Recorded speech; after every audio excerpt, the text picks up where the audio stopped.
My name is Thabiso Chaka. I'm the Monitoring and Evaluations Officer for the organization Free State Rainbow Seeds, and we've been in existence from 2012, registered through DSD in the year 2013. We have a signed MOU, which is the Memorandum of Understanding with the Department of Health until 2020, this year. Since the organization has been in existence, we've been implementing strictly on men who have sex with other men through ICAP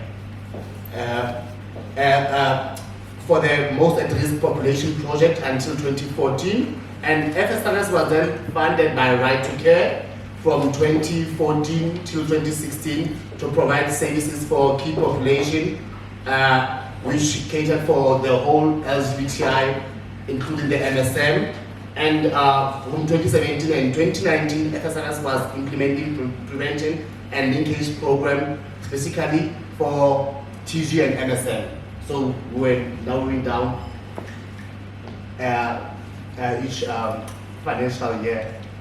And we have had 44 employees, of which 16 were under the program that we were doing, which was a stigma reduction campaign through SOCITU. So we were the implementing partner organization for stigma reduction campaign of persons living with HIV and also the LGBTI persons for easy access to healthcare facilities. Because there's been always an issue of LGBTI people saying that healthcare facilities are not friendly for them to access.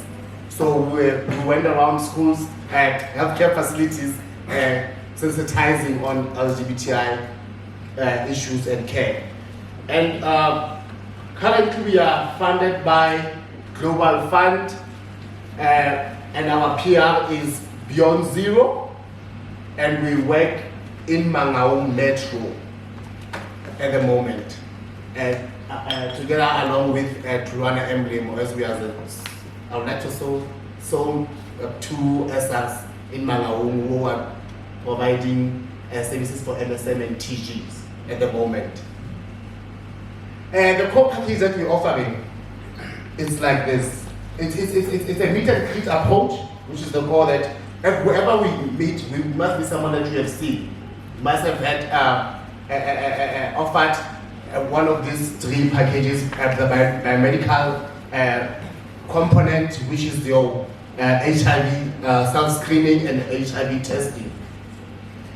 And also the behavioral approach, of which this is where our social workers come into play, our social workers and the social auxiliary to assess emotional and psychosocial support to our clients. Because over the years, I'm safe to say that we were more on targeting numbers, as if like we are not providing that much in depth into the well-being of the person. Because most of the time, the funding that we get is more about numbers, targets. So we tend to forget the well-being of the person. And the question would be, you come and test me and then what? So I'm very grateful that we are at a stage now where we have social workers within our organization to provide psychosocial support for this vulnerable key population. And bear in mind that the MSMs, they are mostly discriminated and stigmatized against, as well as the transgender community, because of the sexual practice in most cases and how they identify. And also the structural component is believed that gender-based violence leads to HIV. Once the person is vulnerable, they opt for all avenues they can get for comfort, which means that it exposes them to HIV. Because when you're without power and you cannot protect yourself, you are more likely to be vulnerable to being, you have no negotiation, you cannot negotiate for condom use or anything in that matter. So on our daily basis, our peer educators go around the communities providing male condoms and lubricants, providing HTS, which is the HIV testing services, which includes STI and TB screening, and also making use of a risk assessment form, and pertaining or depending on the sexual behavior and the risk of the persons. That's where they would be encouraged to use PrEP based on their sexual behavior and how how vulnerable they are. And we also do risk reduction counseling. We also do sexual health rights information, which is through our IEC material that we offer, and our professional nurse would then come in terms of the anal care and the anal sex, the best way to practice anal sex. Because you cannot divorce a loop with a condom, you cannot divorce a condom with a loop. And also PrEP demand creation.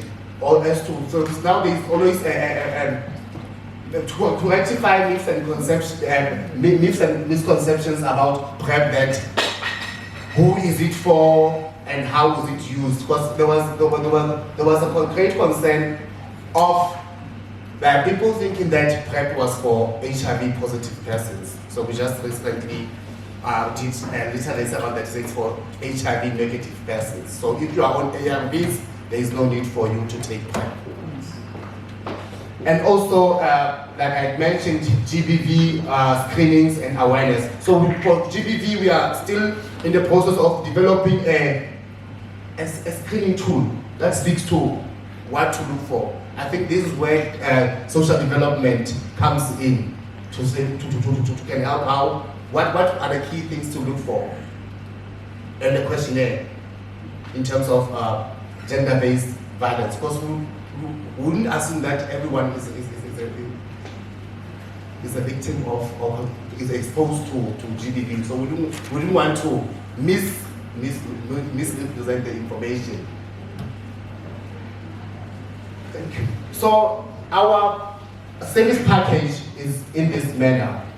In the center is the peer educators who provide loops and condoms to our target population, which is the men who have sex with other men on a daily basis. And we also do outreach where we aim to change social and behavioral change communication with our social workers included, and also provide HIV testing services on a daily basis to ensure that whoever tests for HIV positive, they are linked to care immediately.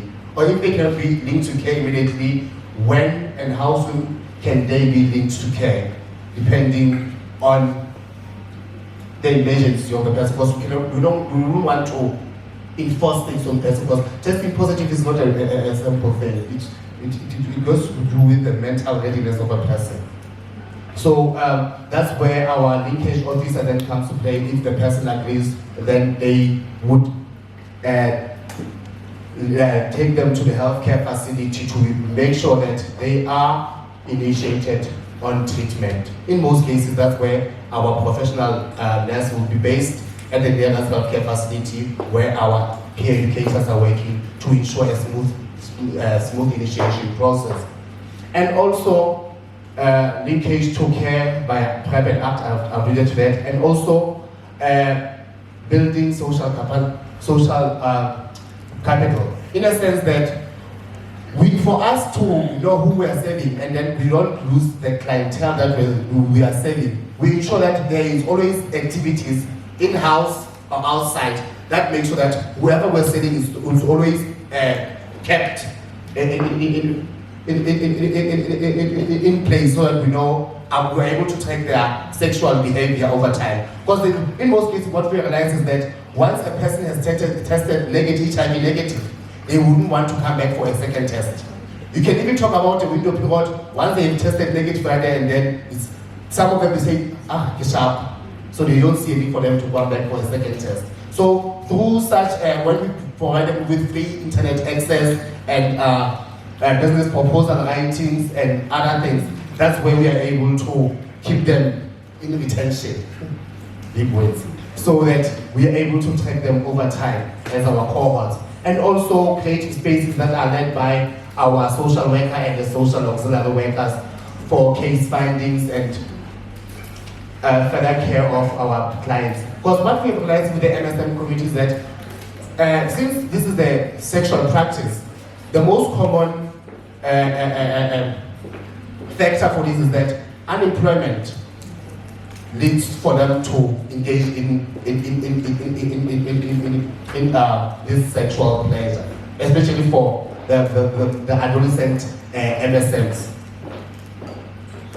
And we also do advocacy on our daily basis, and also through community dialogues and sensitization programs when we are invited by schools to come and sensitize educators, mostly because the educators are the ones that spend most of the time with the kids, and we realize over there that the TG and the gays in particular are most likely to drop out of schools. They don't drop out of high schools because they don't like schools, because of the kind of treatment that they experience in schools it's not favor, doesn't favor them, and as a result, that's where you find that most transgender women have hair salons. It's not a matter of talent that they have, but it's the only way that it's a different mechanism that they use to generate income for themselves, and also gays with caterings. I'm just saying this because the gays are more into caterings and transgenders are more into healthcare and into hair salons. So unfortunately enough is that we have seen a great number of schools coming forward asking for these workshops to be held, and I'm very grateful that after our meetings with Tholwana that we usually have, we've been able to narrow down to say how can we better make sure that each and every school, not only in the urban areas but also in the rural areas, that we also go to your diverse dogs and your webinars to ensure that each and everyone who's there and who is living there is able to say, I am, because I have a support structure. And I think that's about it for the first slide. Or like I mentioned, we have received small grants. The first grant that we had was for Foundation for Human Rights for advocacy when we do the International Day Against Homophobia and Transphobia. So we had a flash mob happening at Hoffman Square, and to our surprise it was well received, but in most cases it's because you already like talking to the converted people who are already aware of something. So we're looking to change our way of looking to do International Day on homophobia and transphobia in the rural areas where there are still traditional leaders, so we can maybe find a different view of how they feel. And also we have had a study conducted by PATH on MSMs living with HIV, and we've had some small grant from HITSA on creative ways to attract demand creation for LGBTI persons. And in the early stages of the organizations, we were funded by ICAP also. There was a small grant from ICAP. That's about it. Thank you.